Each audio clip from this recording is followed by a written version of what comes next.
Hello everybody and welcome back to the TripleJump Podcast. It is a video game podcast. My name is Ben. And my name is Peter. Hello Peter. Hello Ben. Welcome to the video game show that we call the Video Game Show. Thank you. Today, possibly featuring a little rumbly Tom from me. I'm really hungry this morning. I've not had my breakfast. Me too. My tumble's doing a rumble as well. Is it? We could have dual tumble rumbles. In stereo, yeah. That was something that PlayStation didn't initially have, did they, in their controllers? No, they didn't. They didn't have tumble rumble. Well, it was invented by Nintendo on the N64, wasn't it? Yeah, you had to buy the Tumble Rumble pack. For yeah.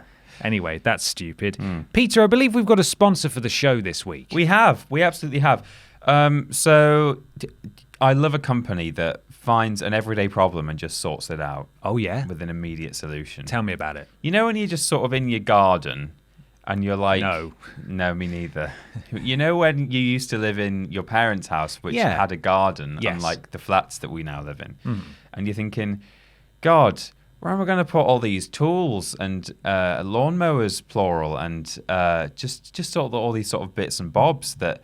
You know, I could do with some sort of outbuilding in this garden. But I can't be bothered going all the way to B&Q to, like, buy one that I then have to assemble with all these tools. I could really do with something just arriving right now. Right. And actually, I'm quite a fan of those pocket monsters as well. So maybe if there was, like, a branded sort of outbuilding that could arrive almost immediately, then that would be great. Okay. Introducing, from Nintendo and the Pokemon Company, the Pokemon Sudden Shed.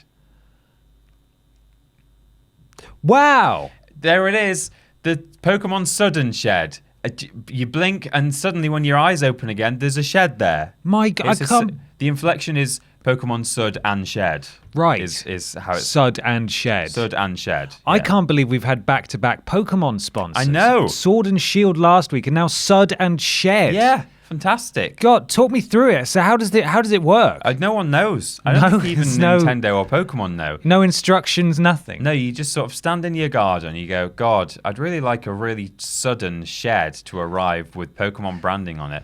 One blink, and then as your eyes open, there it is, the Pokemon Sudden Shed. I'm going to be launching my new rival company, Immediate Shelter, soon. Oh, okay. Yeah. Well, I mean, good luck competing with the magical...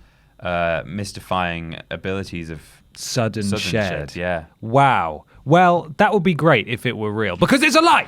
It's a lie. You've been lied to again and again and again. We've lied to you 41. No, actually, we haven't been doing ad sponsors the whole year. No, but most of them. Most of the 41 episodes you've been lied to, and you've fallen for it every time. You fool, you idiot. Why do you fall for it? You nincompoop. The real sponsor, of course, are our wonderful patrons over at patreon.com/Team TripleJump. If you donate at any tier per month, whether that be $1 a do or a little bit more, there's loads of tiered rewards that get you early access to various things and little... special exclusive merchandises. Tring trunks and trinkets. Yes. And so on and so forth. But if you support, the minimum support cost is $1. And that gets you access to the weekly podcast post where we ask for podcast questions. So if you'd like to submit questions for the podcast, you can go and support us there. We'd be immensely grateful, as we are, to the following people who have actually supplied questions for this week's show, Peter, haven't they? Yes. Tanner is question 1. Tanner asks, you've just come home from a hard day of jumping in triplet. Yes. That's what we do. Walk us through what you do to unwind. Or unwind, possibly. Oh, well. Get home. If I'm rubbing my tumble. Yeah. Get home and play a certain type of video game? ? Remove pants as soon as you get home? Grab some Cheetos and a pair of binoculars to see what Mrs. Gillicuddy is up to? McGillicuddy, yeah. Mrs. McGill. Oh, sorry for not saying McGillicuddy and instead saying Gillicuddy. What an idiot. Which is also a made-up surname. No, it's real. No, it's not. It's a real name. Ben, what do you get up to when you get home? Well, I think we should... This gives us a chance to sort of... just quash the belief that all we do is play video games all the time. Yeah, I think you're going to be, given that this is a video game podcast and almost all of our questions and answers in all of our episodes have been video game related, you might be disappointed to hear what my nightly routine is. I spend more time playing video games for live streams than I do any other point in the week usually. Yeah. So we usually leave here pretty late. We get in for about 9, and then we end up going home sometimes we get home like 8, 9 o'clock at night. 7:30, 8, 9 o'clock at night. Depends if there's something pressing going on during the week. Yeah, and so you get home. I usually shower and do a bit of exercise, and then by the time I'm eating dinner, sometimes it's 9 p.m. Yeah, and I just stick something on to watch dinner, and then if I can be bothered, I'll watch some more stuff on TV. Right. Or actually, I tend to just watch some more stuff. But if I can be asked, I'll play some video games. But even then, it'll be for maybe an hour before I just can't be bothered again, and then I just go to bed, and the whole thing starts again. Yeah. So not too many video games at all. Fairly dull routine, only because by the time you and I get home, usually there's not much evening left to have. That's true. So there we go. Yeah, I mean, I get in, and if I get in at a reasonable time, I tend to put some food on first and have that. If I know that there's enough of the evening left that I can have a bit of a break, and then I will sometimes go for a run on the quayside. But if it's 9 o'clock, I know that I can't eat my din-dins and then go for a run with enough grace time in between to then be going to bed at a reasonable time. So that all depends what time I get back. Sometimes I run first. But yeah, when I'm eating, I just watch some Netflix, and that's kind of it. And then sometimes I will play a game for an hour maybe, unless it's something new that's just come out and I'm really thoroughly enjoying it. If there's not a brand new release, I'm probably not going to be playing that much Gameatrons. Exactly. Then just have a shower, get into bed, go to sleep. That's it. Yeah. There we go. Sleep, work, repeat. It's busy. It's busy here. We got loads to do. We got too much to do. Not enough time. Not enough people. No. But it's gonna change eventually, I'm sure. But for now, it's just long days. Long days, and we don't really have that much evening left to do with as we choose outside of eating and showering and so on. On Fridays, I do actually rush home because Mrs. McGillicuddy she does nude Fridays in her house. She does nude Fridays. She is. She's been doing them since the war. Oh goodness, that must be a sight. Yeah, well, that's what I rush home for. Excellent. Mrs. I don't want to know any more about that. Okay. It's time for another section we call What We Playin. Oh, okay.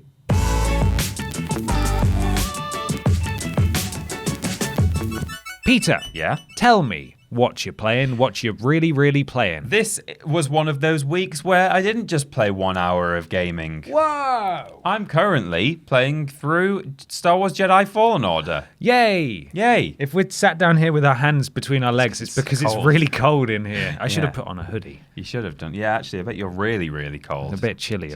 Tell me what you're really, really cold. Chilly. I've been playing the Star Wars game. So we've done a Quipscope on it. I've done a bit of streaming on it. I'll probably do a bit more this coming week. As I said on our Quipscope and probably on stream, I can't remember, that it's a bit glitchy. Yeah. Quite a lot glitchy. Okay. The frame rate's not great. Things flap around from time to time. There was one yesterday. I took down this spoiler, this fella. This fella. Yeah. Hang on, there are fellas in the game? There are fellas in the game. Oh, well, you ruined. What variety of fella he was. I took down this fella, and his body was lying on the ground, and then there was just this sort of really long, thin spaghetti, 2D line of grey that was going just sort of around his body. Yeah. Okay. But I think they've already released now a patch on PC, and they said they're releasing one for Xbox and PlayStation sort of within the week. So I'd really like to think that's going to just iron out some of those very, very big creases. And otherwise, it's a It's a great experience. I've enjoyed the story. I'm really getting into the combat. As I mentioned on our previous contents, aforementioned, that I'm playing currently on the story mode difficulty just because I want to get through it as part of my Star Wars marathon in the lead up to the next film. Yep. But I now definitely feel like once I've finished this, I want to go back and play it on a harder difficulty because the combat's just so fun. Can you change the difficulty on the fly? Yes, you can. Yeah. I'd be surprised in a game like that if they don't offer some kind of new game plus, either now or at some point. Yeah, that would be good. In the future. Maybe you could restart with all your force powers, but it's also super hard, even harder. So you can just actually explore all the areas from the start. Yeah, although that would probably that would not work at all, actually. Would it not? Ruin the progression. No, they deliberately gate certain things behind force powers so that you only make it into a certain area after you've learned about it, for example. Okay. So, well, maybe then just your level and skill tree rather than your force power? Yeah, maybe just your combat abilities rather than actual force abilities. Yeah. They could do it if they wanted to. Yeah. Ugh. So that's what I'm playing, and I'm enjoying it. Nice. Ben? Looking forward to playing it. Yes. What are you playing? Finally, I know I said last week that I don't know when I'm going to get this Borderlands Platinum. It's on the back burner for now. I got it. I've done it. You got it. It's over. I finished it. I got all the trophies. I did it. There is some wonky wonkums in that game in regards to stat tracking. Really? This was an issue that really plagued Borderlands 1 as well. It would really mess up if you played in co-op. Sometimes you just have duplicate missions that just would never go away, that were just sat there and stuff. And it was really messed up. However, they fixed it all in Borderlands 2. Borderlands 2 worked fantastically well. And now Borderlands 3 seems to be right back to that. So it tracks... You have to scan iridium slabs for a trophy. You have to scan all of the iridium slabs in the galaxy. And there's 20, oh God, how many are there? There's 26, but sometimes it will track 34 out of 26 because it's bugged. It's and you don't Reignited know. Trilogy. You don't, yeah, exactly. I've got 401 gems out of 400. You don't know where it is. So people were saying, well, what you need to do is go back to the ship and rescan the first one 5 times in a row once you've got the rest of them, and then the trophy will pop. And it did. Yeah, it's ridiculous. And further to what I said weeks and weeks ago now about how they've just massively overcomplicated everything, including the map system is the worst. It took me forever to realize that you could fast travel from pretty much anywhere because all the buttons that tell you what to do are sort of hidden really tinily around the screen. So every time I was trying to go to a new planet, I logically went to the ship's navigational computer, chose the planet I wanted to go to, and then went to the drop pod on the ship that took me down to the planet, and then I had to run through the whole thing. Not necessary. You can just view the galaxy map and press triangle to view all the planets. I didn't know that, and if it told me that, which it may well have done, it's like Red Dead Redemption, where it just sort of goes, hey, by the way, you can do this. I'm never going to tell you that ever again.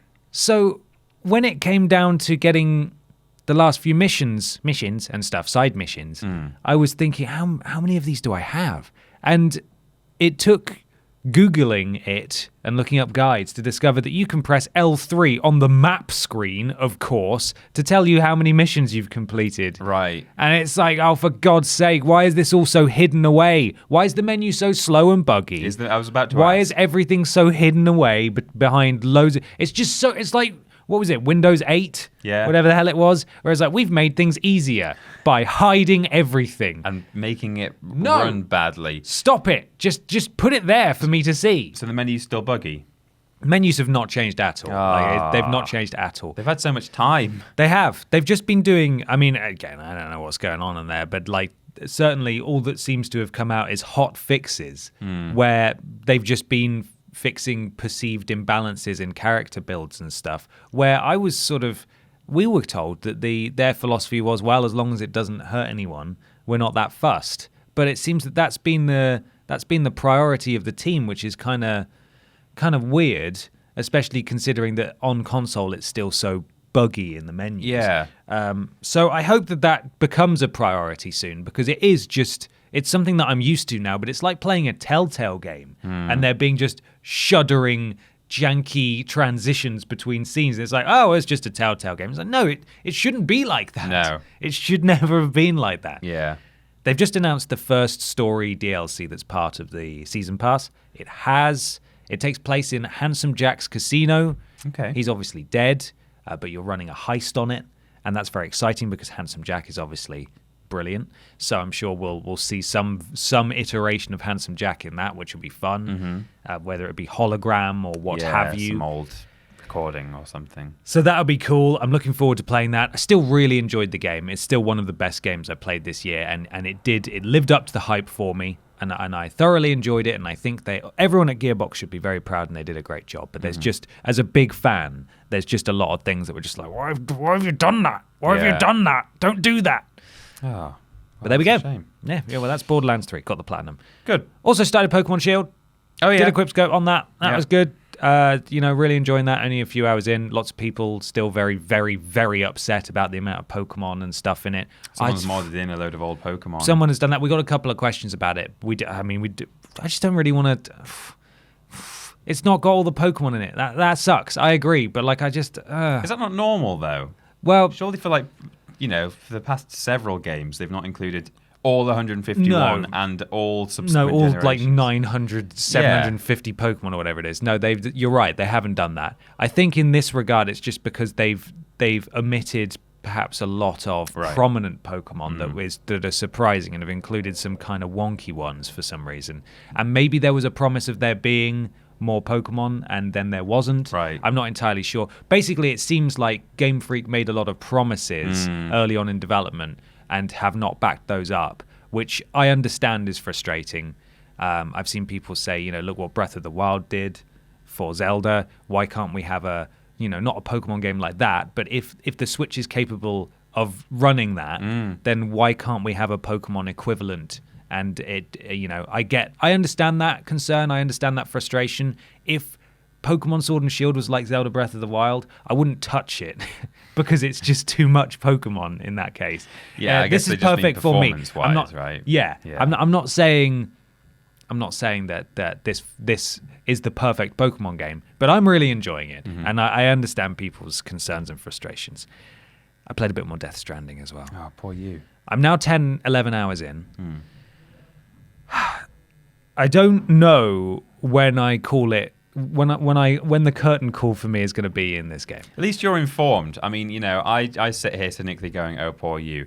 I have sat and watched several hours of gameplay now, so I feel like I'm somewhat able to say that, just seeing how weird and repetitive it is, rather than just having watched some trailers and made my mind up. But you've actually played hours and hours of that game. I have. Yeah. Story-wise, it's still needlessly obtuse. Like I was saying to you the other day, it's okay as far as I'm concerned. It's okay when a film is purposefully obscures certain details and like keeps things quiet and mysterious, and you don't really know what's going on for the sake of a payoff later on in the film, because that's at most you're waiting maybe an hour and a half. Yeah, exactly. This is like a 50-hour game. I'm 10 hours in. I have no idea, absolutely no idea what's going on. I get the basic premise, but they're all still talking about the Death Stranding, and they're talking about couriers as if the couriers have always been there and porters have always been there as a prominent member of society. So it's like, how long has this been going on? Yeah. Was the version of America that we know ever like that? Is it all hidden in interviews and like transcripts that you can unlock and stuff to tell? Because I'm just like, I'm so bewildered, and I get that there is something to this gameplay. Like, there is fun to be had in the mundanity of delivering packages, because I've finally now got to a point where I have a vehicle. Like, I've got a proper one that I can fabricate, like create at a distribution center and ride out into the world or whatever. I like the online integration where you can interact with other players. Yeah. So I've got to the point now where roads are being built. So you find these things at the site, like actual proper roads and bridges over all this rocky terrain and stuff. And you find these little pillar boxes where you can deposit resources and stuff. And there's a very slim chance that you will have all the resources needed. But you can put, you can contribute your fair share. And there's a good chance next time you boot up the game, someone else has topped it up and someone else has topped it up. And now the road is complete and you can just drive on the road. Yeah. That's great. I think that's really clever. Whenever you make a delivery, it throws a million like mobile sort of gambling style endorphin releasing stuff on screen, like bing, bing, bing, bing, bing, you unlocked this, you leveled up and all that kind of. I get it. It's good. It makes me want to make more deliveries. Yeah. And I like that when I've got a story mission, because I don't want to do all, there are obviously story deliveries, and then there are standard deliveries where you can just go, some guy wants me to take his sister a pizza. Right. I'm not going to do that because it's out of my way, but I like that the game gives me an option, and I like that I can look at the deliveries and know, I've got a story delivery here, but there's a couple of other deliveries that I can make on the way. It's just a little bit out of my way. I can scan the environment, see there's some lost cargo that's also for the destination that I'm going to. So I'll just pull over at the side of the road, hop out, chuck it on my backpack, run over to the car, load it onto the back of the car. I'd be very interested to know what actual postal workers make of this game. Right. Because there's a satisfaction that comes with optimizing routes, driving your little car along and pulling it over and throwing stuff on. But then you take like just one step out of that bubble and you think, what on earth am I doing? Yeah. What am I doing? And why am I doing it? I don't understand. I feel like I need to, if this was, as we've said before, if this was any other game from anybody else, I would feel like an insane person playing this game. Yeah. But because it's Kojima, and because of all the divisiveness surrounding it, I feel like I need to keep playing it. Right. I did a tweet last night about how and also things have been streamlined a little bit when I discovered that actually a lot of animations are repeated and you can just skip them. Right. So that makes things a little bit easier. When I was in my private room at the distribution center, I accidentally made Norman Reedus take a poo 3 times in a row instead of taking a wee, because when you take a poo and a wee, you get different types of grenades from it. Yeah. And I wanted a wee grenade, but I misread the buttons because it sort of blends with the background a bit on my TV. And I made him poo 3 times in a row. So I thought, what is this? This is my whole evening. Like I've got no time for any other games, and I'm making Norman Reedus take a poo 3 times in a row. That's the thing, like you might be enjoying the courier gameplay, but you kind of feel like, okay, but couldn't they just have made like a really interesting courier game with like a vibrant giant city that I can like go around and be a postman in? Yeah, a post-apocalyptic man. Yeah, well, not even post-apocalyptic, just be a postman. Yeah, well, that's what you are here. Yeah, but this is in a post-apocalyptic land where there's all this sort of weird Kojima stuff going on that I just can't get behind. I can't sit. It's just nonsense. It's absolute nonsense, and it doesn't even make sense after 10 hours. That's unforgivable to me. I think that's. That's the thing I'm struggling with the most is still the lack of context. It's like, at the moment. Well, not just James, but like our editor James and loads of other people have made the point that like, a lot of fans of this game are defending it like, oh, well, you're probably like fine to sync that, sit and watch an art house movie that you don't understand until the very end. Right. How come you're fine with that and you're not okay with this? Because a film is like 2 hours long. I will happily watch the most abstract, weird movie for 2 hours. I once sat in an art gallery and watched there's this strange movie that is just shots of like arid desert with a song by Philip Glass playing underneath that had been recreated in GTA 4 of just pictures of the landscape. Yeah, I've heard of that. I sat and watched that, and it's like 45 minutes long, and I was waiting for I thought there might be some sort of revelation at the end. There wasn't, but it was interesting. The music was good, and I quite liked the abstract imagery. And I was like, yeah, 45 minutes, that's fine. I don't mind that. If it had been 10 hours, well, that's not even, you're at 10 hours now, but people are saying like 60 hours for this game. No, I'm not okay with that. But anyway, I think I'm just reacting somewhat to various correspondences that we've had from the fan base. Oh, God, yeah. So here's where I stand currently on Death Stranding. Here's my Death Stranding. Yeah. I am starting to get my head around the appeal of the gameplay. I do not yet get my head around the world. Mm-hmm. I do not get my head around the characters. It's still got, even though it's all entirely shot and starring Western actors, there's still a very weird Japanese JRPG style Eastern vibe to like character interactions. Yeah. So like Norman Reedus sometimes just acts a bit like a chimp. So he wakes up, like even the very beginning, people have seen it on stream where people were like, someone held his hand and he just went, and like shied away. It's like, a human being doesn't react like that. That's like something out of an anime. Yeah. It's weird. And then in the game last night, someone was taking a shower in his room when he woke up, and he went over, and it was very apparent who it was, but he went over like peering, and then she noticed him, and he went, and like, started nose bleeding. No, his nose didn't bleed, but he did just start skulking away. And it's like, no, that's not how a human being reacts like that. It's just, there's like all this weird stuff. And I know in the same way that I love David Quaid, some people are going to love that stuff because it's peak Hideo Kojima. But when there's already so many other factors to this game that are baffling, I'm really struggling. Yeah. And I'm going to keep giving it a go. That's the thing. Yeah, but that's out of obligation, right? Well, there's a sense of obligation, but last night I really feel like I did turn a corner in terms of the gameplay. Like I started to be like, okay, this is actually really satisfying. I've gone up like a million thousand courier levels just for playing the story so far, which I suppose is maybe he was forced to put those in to keep players engaged.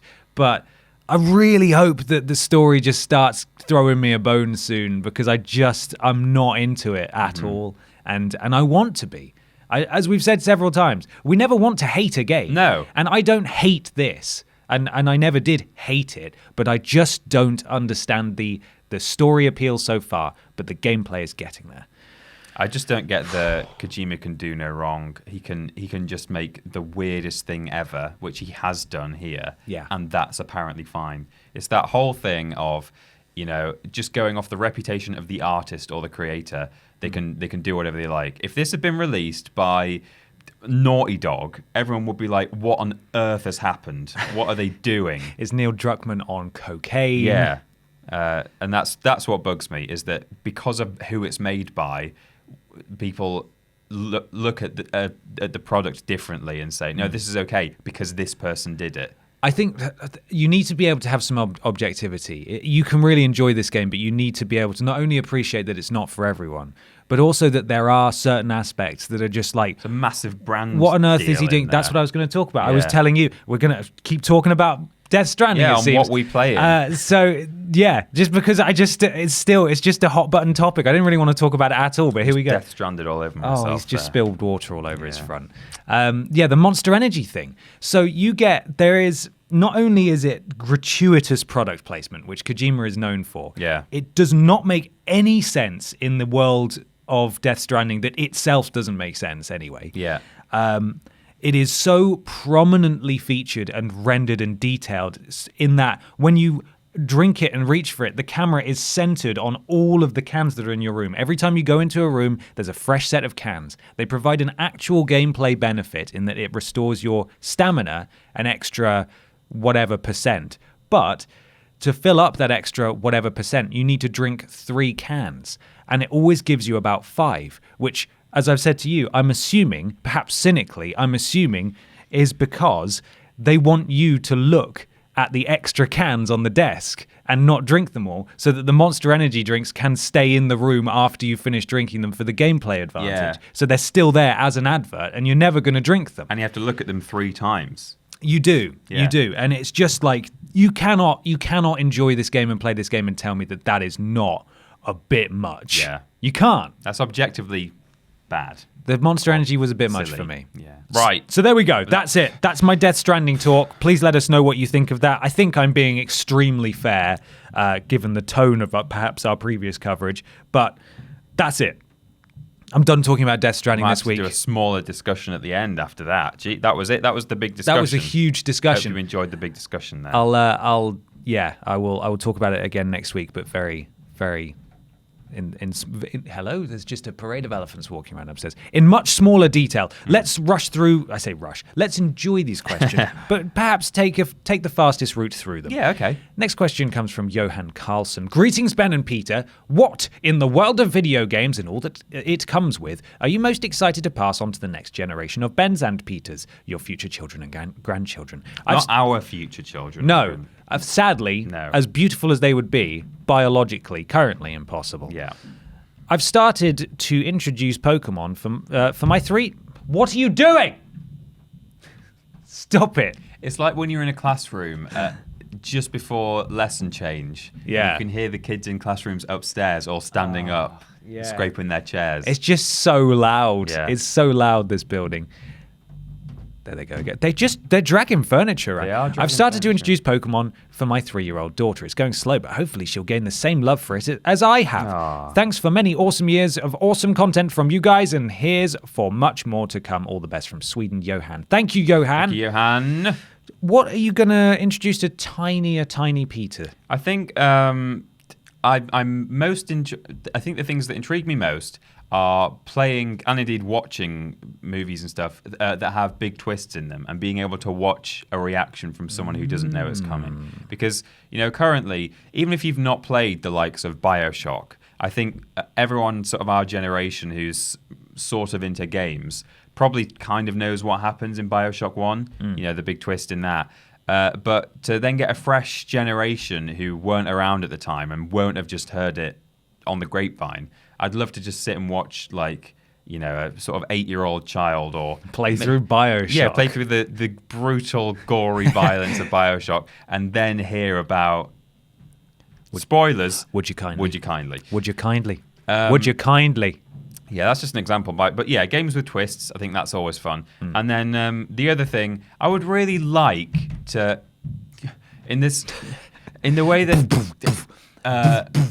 parents like to live vicariously. That was a really loud one. It was. We need a broom for the ceiling. We do. Shut up there! Like to live vicariously through their children. I would kind of like to just force my child to play the things that I enjoyed as a child, even though they'll be 30 years out of date by then. Yeah, that's true. And I think the best way to do that is not to force it upon them, because then they'll be like, why would I want to play your dreadful, like, polygonal...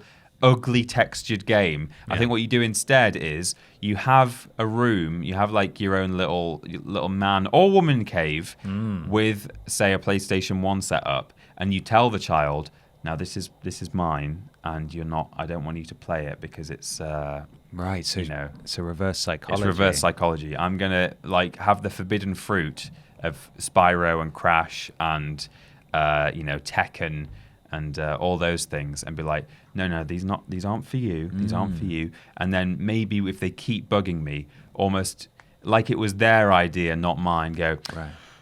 okay, suppose I'll let you play Crash Bandicoot. Oh, wow. Yeah, that's how I'm going to do it. That's clever. That's a clever one. Yeah. I'd love to introduce my eventual offspring to, as you said, the games that I actually played. Fortunately, the games that I was a huge fan of, and am a huge fan of, will probably continue as series well into the future. But I've got a few noted down here, as Johan said. Pokemon, I think, is one that kids love. Kids and grown-ups love it, so. The Happy World of Pokemon. Pokemon Go. So I'd like to do that. I don't think... I'd probably give them a Game Boy as soon as they're able to hold one, really, and just see how they get on with that, because that's relatively straightforward. But I fear that I'm just going to try and get them into games immediately as soon as they're born, and I know that I couldn't really comprehend or understand anything to do with games until I was about 5 or 6. Yeah. So it's going to be an agonizing wait where I'm like, can you help it? No. Okay, you can't hold the Game Boy yet, so you're not allowed to play it. Yeah. So Pokemon, again, I think Pokemon will still be going in probably 20 years' time, so that's Pokemon fine. going, yeah. Precisely. Final Fantasy VII is the game that what is the word I attribute to getting me into games properly, and that is a bit of a spooky game, but I would love to play it through maybe with, a child. Old or new? Old. Mm. So I probably wouldn't let them play it, but if they're interested, then we could play it together on the sofa, and you get to name the characters in it and stuff, and you can read out the dialogue boxes and things. So I feel like it could be a little bit of fun, really. It could be fun, especially if you play the version that they re-released on PS4, because then you can enable cheats so you literally can't die. Oh, okay. And then you can sort of just play it through as a as a fun experience, a story mode, basically, which would be good. I think that'd be fun. And the other one I've got, which I think is a really good party game, and not party game, a good family game, Little Big Planet. Oh, yeah. It's fantastic fun. And again, you can customize your Sackboy or girl or other and play through. And it's got Stephen Fry narrating, and the third one has Hugh Laurie narrating, and it's just great fun. You build your own levels and stuff. I hope they do another Little Big Planet game at some point. Yeah. Oh, I did just get a waft of cold air from the vent behind us. That was a vent. Oh, chilly. But yeah, that's what I would do. Okay. Well, we're going to have very lucky children, and grandchildren was in the question as well. Goodness. Imagine making a grandchild play PS1 video games or Pokemon Blue. Yeah, with its sprites. They won't exist. The physical copies just will not work anymore by the time we're grandparents. It will all be emulated by then, I'm sure. God. Well, hopefully they'll still be able to play it. What a sad thought. But it wouldn't be weird, would it? No. But you know what would be weird? Weird news. Yes.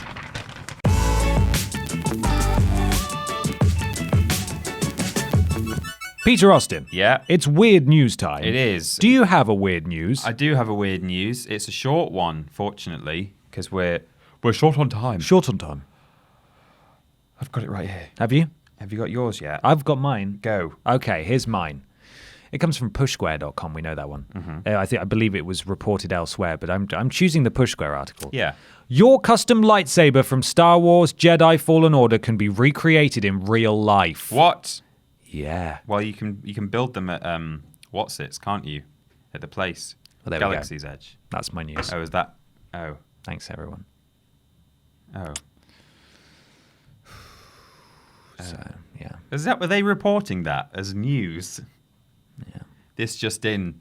No, it goes into more detail than that. Okay. Yes, you can build them at the place, but it's more in depth than you might imagine. Oh, cool. Star Wars Jedi Fallen Order is a great game for a number of reasons, but one novelty that will no doubt excite fans is the ability to fully customize Cal's lightsaber. As you play through the game, you'll discover various materials and parts with which to build a laser sword to your liking. It's surprisingly detailed for something that is ultimately cosmetic, but it's a cool feature, however you slice it.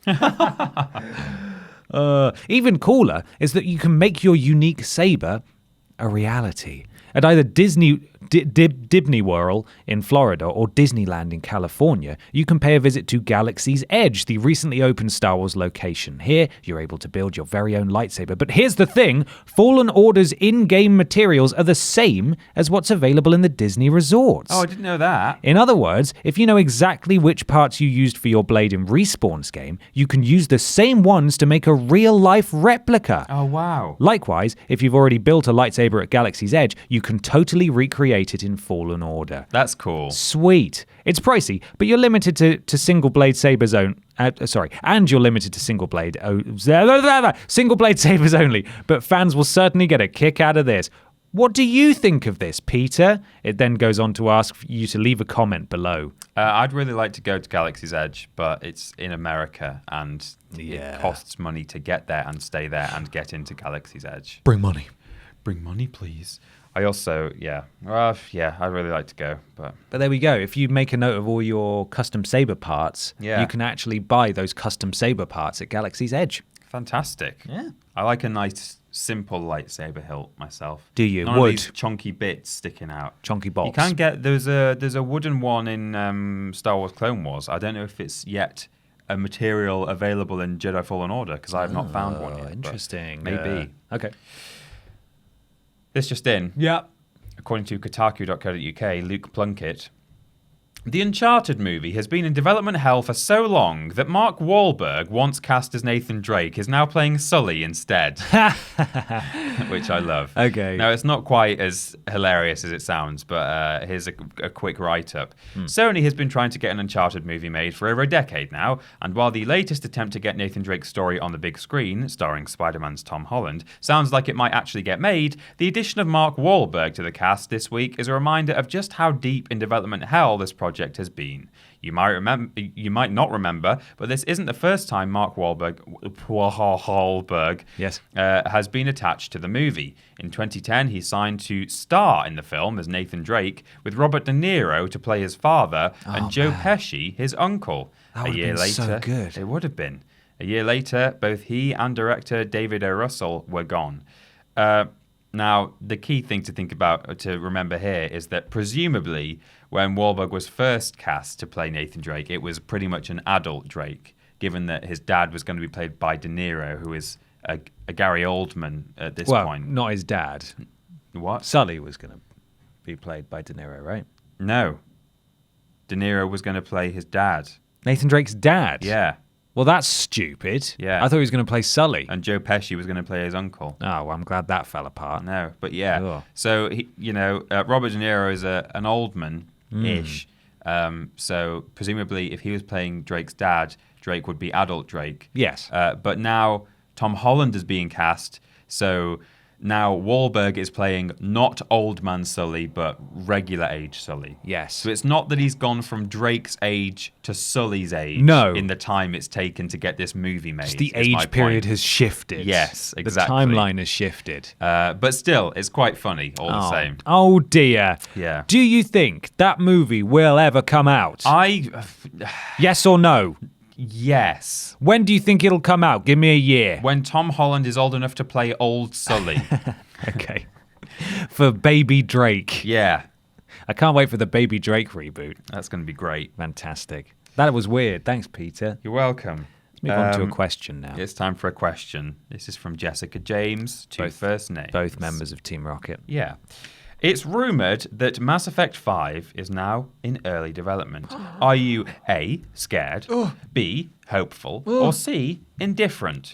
Personally, the Mass Effect trilogy, yes, including 3 and its controversial ending, are some of my favourite games ever. So I'm hopeful BioWare will have learned from their recent mistakes with Andromeda and Anthem and will try their best to bring it back to its glory days. Oh, thank you, Jessica. Thank you, Jessica James. Peter, are you A, scared, B, hopeful, or C, indifferent, D, have no faith at all?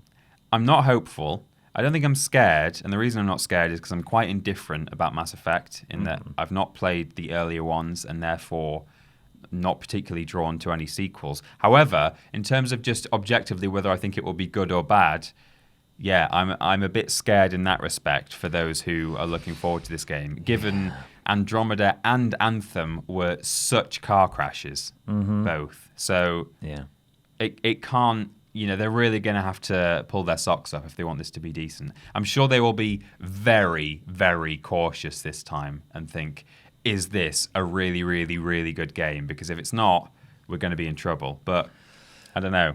If this is true, if they are making a Mass Effect, whatever it is, if it's a sequel to Andromeda, if it's a brand new franchise, if it's a return to Commander Shepard, I don't know. It's one thing that we've spoken about before. This is not the BioWare that made Mass Effect. Mass Effect 3 was barely the BioWare that made Mass Effect 2. That's true. Dragon Age Inquisition was not the same BioWare that made the last Dragon Age. There so many people that are important to BioWare have gone.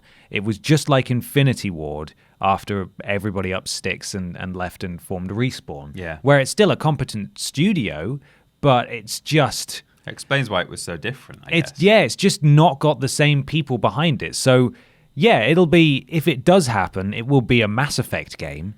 But what kind of Mass Effect game? Are EA going to completely screw it over this time? Is there going to be no creative vision and creative directors are forced to leave because people are going over their head and making weird decisions? There's lots of information about how wrong Anthem went and why, especially that big article on Kotaku that's definitely worth a read that came out earlier in the year.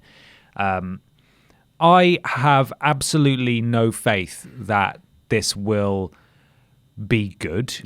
I think if it does come out, it will be fine or bad.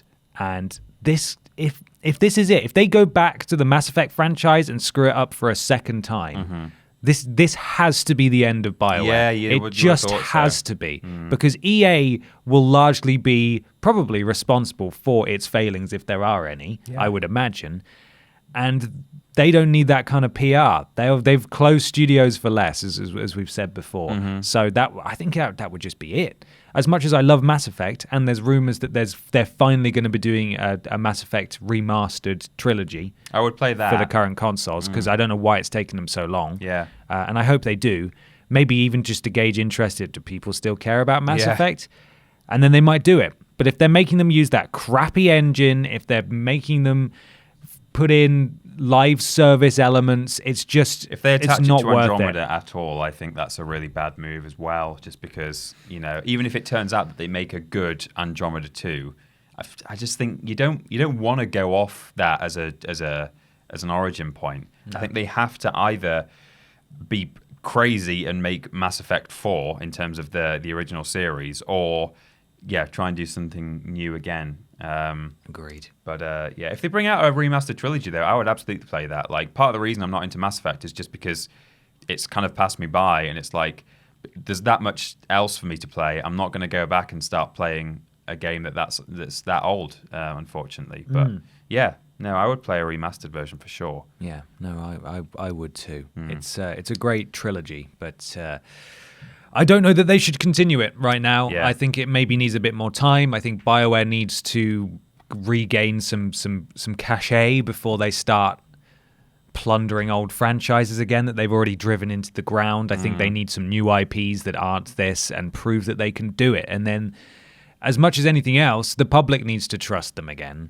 And that there's currently no trust there at all. They're a laughingstock, really. Well, exactly. I was about to say, if a trailer comes out for Mass Effect 5 in the next couple of years and it looks good, I will take no solace in that at all, because Anthem looked pretty good as well. I mean, it didn't particularly excite me just sort of genre-wise, but it objectively looked like a pretty decent game. Then it came out and it wasn't. So, that's it.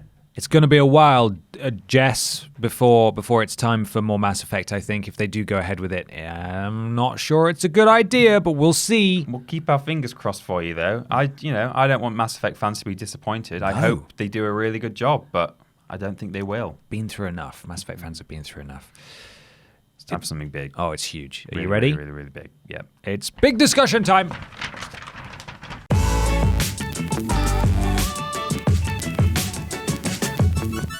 Big discussion time, Peter, comes from Jack Bradshaw. You know that one. We do know that one. With the Game Awards coming up soon, and it's becoming a mini E3 with announcements such as Joker in Smash and CTR nitro-fueled, is there anything you're hoping to see announced at this year's awards? So the 13th of December, Peter, the Game Awards 2019, this is becoming increasingly a calendar event. It used to be awful. It used to just be a bit of a car crash every year, and they had like guest hosts, and the guest hosts were awful, and like there was cringy. There was one time where a soldier came on stage and like teabagged the presenter and stuff, and it was just like, what is this? It's literally corporate entities like, what are gamers like? Yeah. Let's make this show for the gamers. The gamers with a Z. It's been somewhat improving in recent years. It's not quite sort of twiddle mustache level of BAFTA.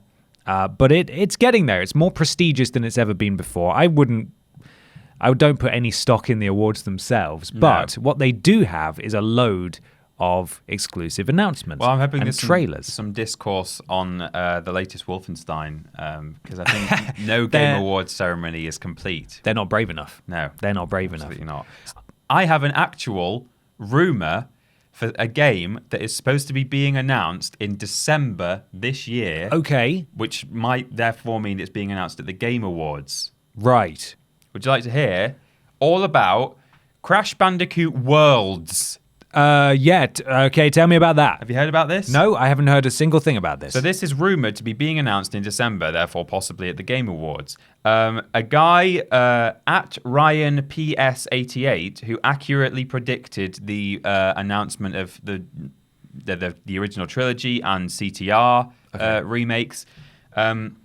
He has said that there's a new game coming out that's a sort of open world, like Mario 3D style game where you play as Crash.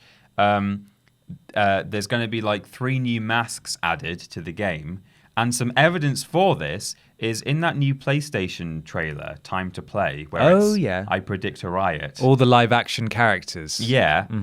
In that, Crash whizzes past in a cart. Coco's behind him, and I think also Cortex or like Engine or someone. Right. And Coco's right at the back, and the regular mask is following Crash, but following Coco is a completely new mask we've never seen before. In all of Crash. Okay. So that kind of lines up with what this guy is saying, with with there being a day mask, a night mask, and an eclipse mask introduced. So. Eclipse mask. So it all sounds like it's kind of adding up. So that's what I think. I mean, that's... Where's the rest of that stuff come from? Or is it literally just from the fact that there's a new mask? Or is that just confirmation of his theory? Yeah, he's got like inside sources. He listed a whole load of stuff. And independent of that, this trailer came out that had a new mask in it. Okay. So there you go. And like I say, he's got a good track record, apparently, of announcing the previous Crash games ahead of time. So worth noting. He's saying December for that, and the Game Awards are in December, so that kind of seems like the best time to do it. Slap bang in the middle of December. Other than that, I'd like to. I think it's too soon, but I'd like to see some kind of Elden Ring teaser, just a little bit more than what we've seen. But I don't think they've got like much to show us sort of in engine. I think it's still probably very conceptual at the moment. But just a bit more of an update on kind of what it is, some kind of CG trailer with a bit more dialogue and story rather than abstract shots of monsters and characters that may or may not feature in the game, which is all we've seen so far. Yeah, it's all...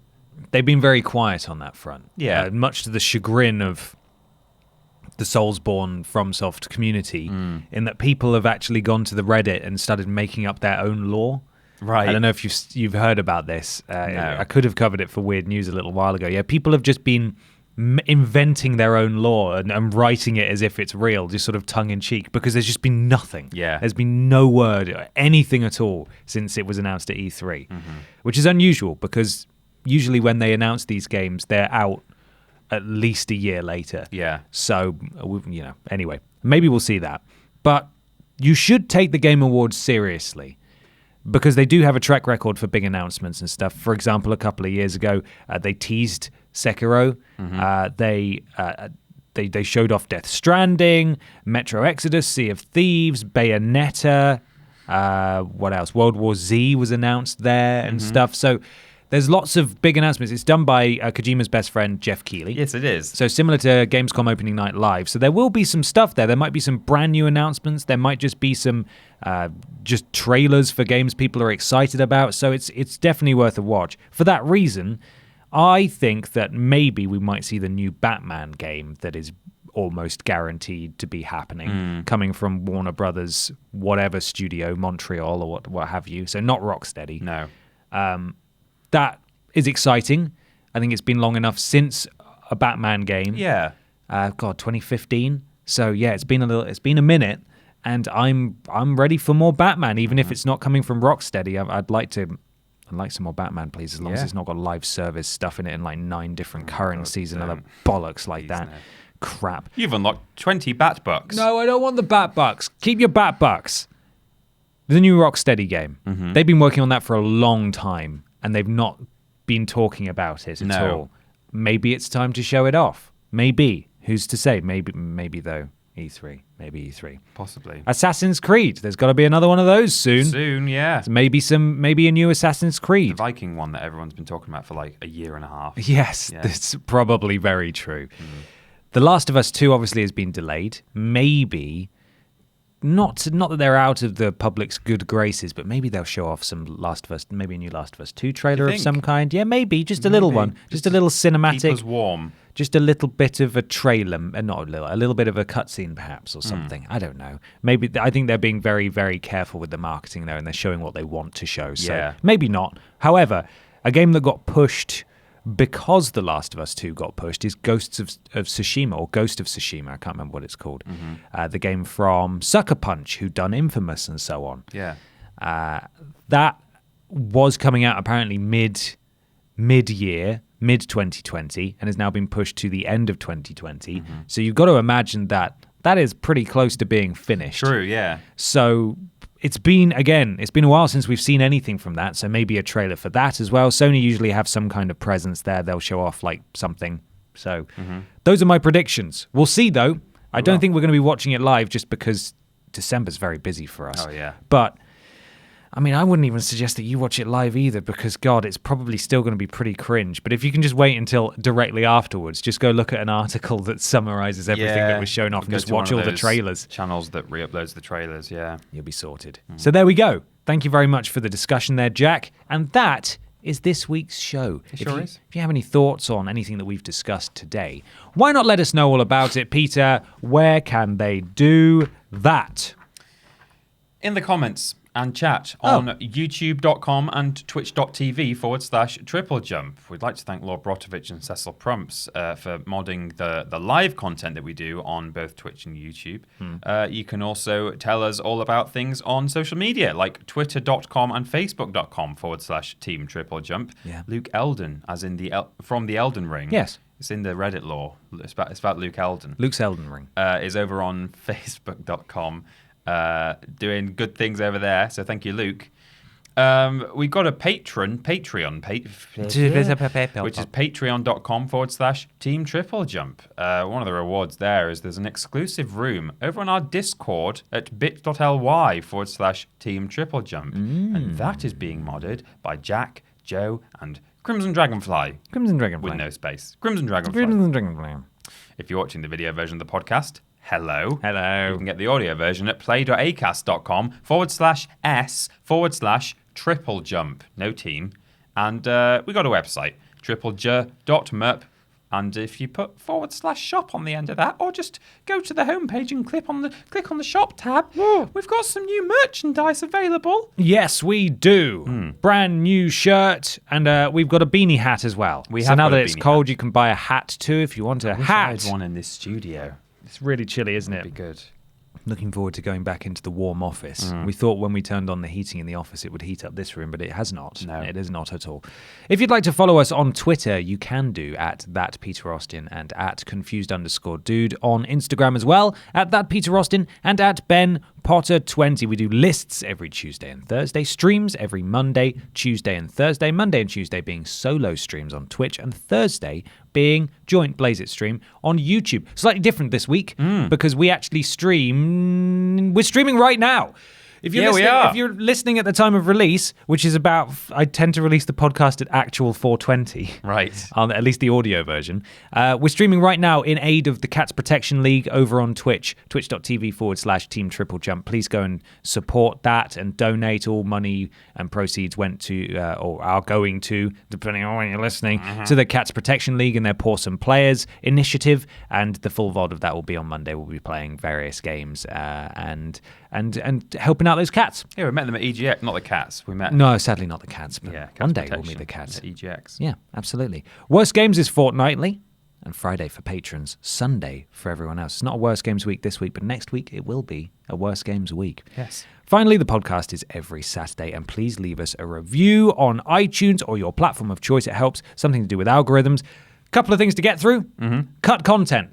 Did it with Joe Hendry, actual wrestler Joe Hendry. We did. That went out on Friday. You can go watch that. We've got a brand new shirt, triplej.mup /shop. Please go and purchase that. However, we also have a competition that we're properly announcing tomorrow. There's going to be a video that's going out. But just so you're all aware, because you can only enter it over the course of 7 days, from Sunday to Saturday. Does that make sense? Yeah. So from Sunday, what date is it going to be? Help. What date will it be on Sunday? The 21st. Sunday the 24th. It's the 21st today. So close.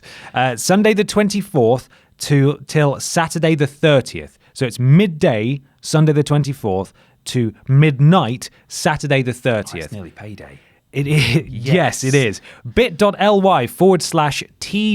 shirt, all lowercase. bit.ly/TJ shirt. That competition, we've been very, very generously donated some money in order to give away some shirts to you folks. And we're doing it competition style. Yeah. We have 25 5 shirts to give away. We're giving away one every day from the 1st of December to the 25th of December. But as I said, you can only enter in that 1 week span. It's like a little advent So calendar. make sure you go and enter then. You've got various entries, if you go to it's one of those competitions where if you go to the YouTube page, you'll get an additional entry. Like the Facebook page, you'll get an additional entry. We'll pick 25 winners, be in touch with all of you, and the winners get to choose a shirt from the shop. But that's not all, Peter. No. That's not all. No, we're doing more Christmassy things as the month goes on. You have just a few days left if you're listening at No, that wasn't it. That's not what I was getting at. Oh. The 25th winner gets a grand prize, Peter. Of course. I thought you just said that. You didn't. No, you just mentioned the shirts. So 25 winners get a shirt. Yes. And the 25th winner also gets a video game of their choice. Except if it's, some sort of gold-plated Nintendo diamond-encrusted video game. Let's be sensible about this. Yeah. You want Jedi Fallen Order, but you can't afford it, or you can't afford Jedi affording it. Yeah. Or you want Death Stranding. We will buy you a copy of one of those games if you're the 25th winner. But also, this isn't something you can win. This is you giving us things. Yes. We will still be open for a few more days at time of release of this podcast to send stuff in, preferably worse games, but we'll happily take any other things too, to our Christmas TripleJump appeal. Yeah. So we're basically doing a single episode of opening tat from you all. And submissions are open until the 30th of November. That's us receiving the package on the 30th of November. Yeah. So don't send anything that's not going to arrive until after that. It will not be opened on camera. Yes. The address for that is the TripleJump Xmas Appeal, Cultaholic Ventures Limited, 6 Mailing Court, Union Street, Newcastle upon Tyne, NE2 1BP, United Kingdom. Thank you so much to everyone who's already sent stuff. We're only literally halfway through the sending period, and we've got a monstrous amount of stuff. So thank you so much. You've exceeded our expectations once again. But as Peter said, the 30th of November is the cutoff date for that. We'll be recording the unboxing very soon after that. So any stuff that arrives after that cutoff date will still be opened and enjoyed, sorry, but it may not be opened on camera if it misses that date. So yeah, the 30th of November. It's a big day to get stuff done by. You got a week to send in your tat. You've also got a week to enter this t-shirt competition, bit.ly/TJ shirt, all lowercase, all one word. Again, that opens from midday on Sunday to midnight the following Saturday. Go there, get your entries in. 25 t-shirts to give away, and one winner gets not only a t-shirt but a game of their choice. Yeah, very exciting. Oh, it's all kicking off. It's so busy. We've got so much to do, Peter. We need to go now. Fortunately, our wonderful sponsor is helping to pay the bills while we're working so hard. And where are we going to store all of our tat that people are sending? Well, just step out into the garden, close your eyes, and bam! There it is. It's a Pokemon sudden shed. It's a Pokemon sudden shed. Wow, there it was. Just one of the suddenest sheds I've ever seen. It took me by surprise for sure. Yeah. Thank you to Pokemon Sudden Shed for sponsoring us once again. Yeah. Wow. Okay. That's it. It's time to go now. We've got to go do all the million other things that we've got to do. Go do a warm thing in the warm room. Hope you're staying warm at home. Enjoy the rest of your weekend, and we'll see you really soon. Bye. Bye.